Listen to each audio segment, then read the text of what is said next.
What's going on, ladies and gentlemen? It's Luke Innes here. Let's talk about another shitty horror movie. So today's newest in a long line of shitty obscure horror movies that no one cares about is the Slaughterhouse Massacre from 2005. I actually bought this under the title Sickle, which is its UK title, but my understanding is that the original title, and indeed the title in most of the world, is the Slaughterhouse Massacre, so I'm reviewing it as that for the ease of the general populace. Not that any of them are interested. The movie's written and directed by a guy called Paul Gagnay, I'm guessing is the pronunciation. He also plays the main villain, Marty Sickle. Essentially, Marty Sickle lived at a slaughterhouse and was accused of killing some trespassers. In an act of revenge, he was hanged at the slaughterhouse, and on the anniversary of the tragedy, a group of college students decide to head to the slaughterhouse to play a prank. It all goes wrong, and it turns out that the incantation they performed has indeed caused Marty to rise from the grave. This is a really kind of obviously poor movie, you know. You see the initial crime taking place at the start of the movie, then you get about 15 minutes of padding. It honestly takes about 15 minutes after that for anything really to kind of happen related to the story. There's one scene early on at this kind of college party where there's these two chicks that like start kissing and then end up like naked in the middle of this party, basically like kissing and rubbing each other, doing that thing that a lot of people think lesbianism is, which is when naked women basically sort of kiss and sort of rub each other, you know. It's not, there's nothing kind of, if they weren't naked it wouldn't be sexually explicit in any way. It's just that these two naked women kind of touching each other's arms and shit, and it goes on for so long. Like this, it pads out for like several minutes of this completely irrelevant stuff where two women are like doing the most unconvincing lesbianism in the world on screen in the middle of this party. Everyone's like, that's just cool, you know. If I was there, I'd be heckling. I'd be like, do some actual lesbianism and I might be interested, but they weren't.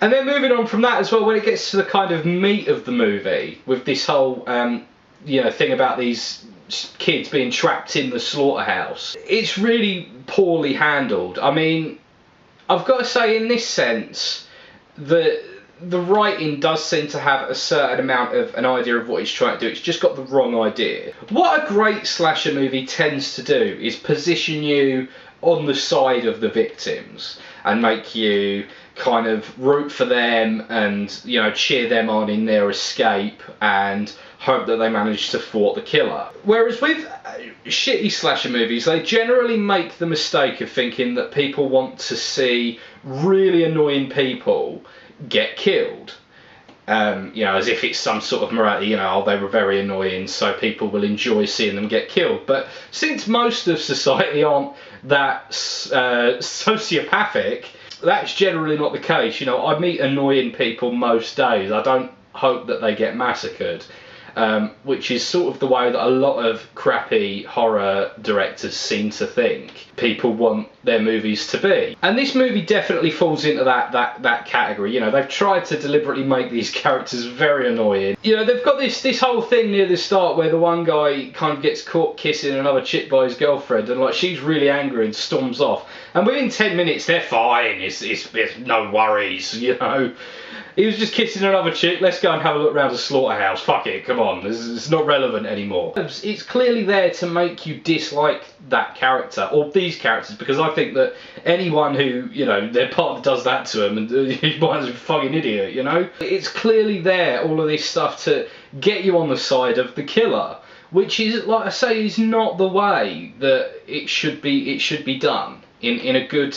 I'm not saying that there's, you know, rules to slasher movies. What I'm saying is that, you know, when you look at good slasher movies, they don't do that. Just to spin a couple of positives, there are some nice practical effects in this movie. There are moments where I thought, man, that's actually really good. You know, they've achieved something kind of cool with the practical on a pretty low budget. Unfortunately, some of the more adventurous stuff is CGI, and at this kind of low budget, obviously it's awful. And the bad guy himself, actually, his look is pretty cool. His look is quite comparable to the main villain in Anthropophagus, the Joe D'Amato movie. George Eastman's character, I've forgotten the character's name, but the look of that character is actually quite similar to that of Marty Sickle. It's never really made clear, much like in Anthropophagus actually, it's never really made clear why he looks like that, he just does. The mistake they made with the villain though is they tried to make him a wisecracking villain rather than, you know, like in Anthropophagus, if he'd been sort of a silent type, I think that would have been significantly better. I'm comparing this film a lot to Anthropophagus. The main reason I really wanted to talk about this movie is that it's advertised quite proudly on its DVD box and whatnot as being scarier. Well, one reviewer apparently called it scarier than the Texas Chainsaw Massacre. And as you all know, or if you've been watching the channel for any length of time will know, that's my favourite horror movie.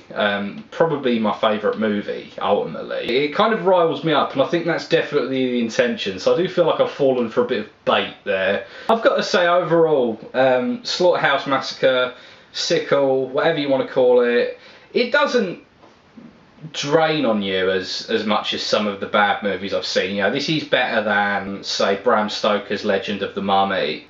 It's not an experience that the whole time you're sitting there, oh my god, I can't wait for this to be over. It's just, it kind of happens and it's there, and you're aware it's not really good, but you just sort of think, whatever.